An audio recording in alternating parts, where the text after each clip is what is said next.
Komisi Pemilihan Umum Senin siang resmi menetapkan 3 pasangan calon sebagai capres-cawapres di pemilu 2024 mendatang. Namun sejumlah pihak menyebut pemilu 2024 mendatang telah dicederai oleh kekuasaan melalui putusan MK yang memberikan karpet merah bagi putra Presiden Joko Widodo, Gibran Rakabuming Raka, bisa maju sebagai calon wakil presiden. Di tengah kontroversi kegaduhan politik yang terjadi, apakah negara benar-benar bisa netral pada gelaran pemilu 2024 mendatang?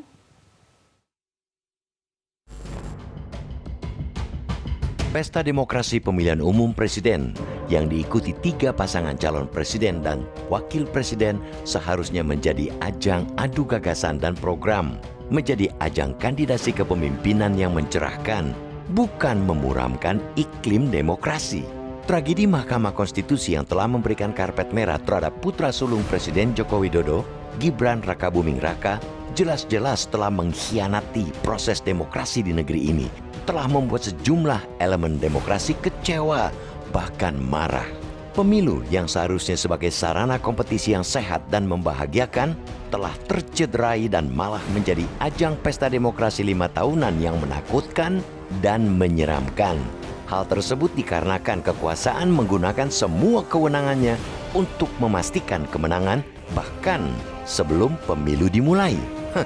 Rakyat tentu berharap aksi culas semacam itu tidak lagi diduplikasi pada tahapan-tahapan pemilu berikutnya. Terutama bagi para kandidat diharapkan bersaing secara sehat, bertarung bersama-sama dengan cara yang lebih mengedepankan keadaban. Jangan sampai hanya karena nafsu berkuasa ingin jadi capres atau cawapres, lantas menghalalkan segala cara dengan kampanye hitam, hoaks dan ujaran kebencian, karena hanya akan merusak konsolidasi demokrasi dan merugikan rakyat secara keseluruhan.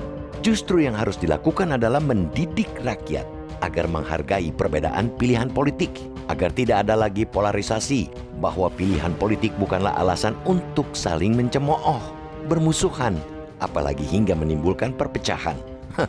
Yang justru harus rakyat lawan yakni ketidakadilan, upaya-upaya untuk menghancurkan demokrasi itu sendiri. Rakyat harus bersatu untuk mengawal jalannya pesta demokrasi yang berlangsung jujur dan adil tanpa campur tangan siapapun, tanpa cawe-cawe tangan kekuasaan. Pemerintah seolah gagal menciptakan iklim kompetisi politik yang sehat, tidak mampu untuk menyediakan level of playing field yang sama. Yang terjadi justru terlihat berat sebelah. Sejumlah temuan justru mengungkap alat negara ikut membantu salah satu paslon.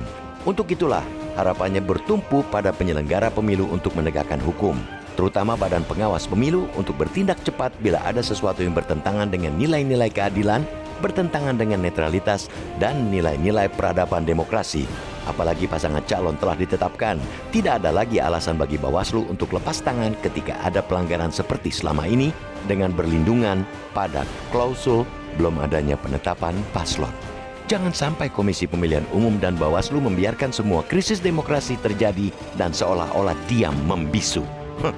Jika itu yang terjadi akan membuat publik semakin tidak punya harapan sehingga potensial mencari saluran keadilan lainnya dengan turun ke jalan. Mari cegah itu terjadi. Jelajahi cara baru mendapatkan informasi. Download Metro TV Extend sekarang.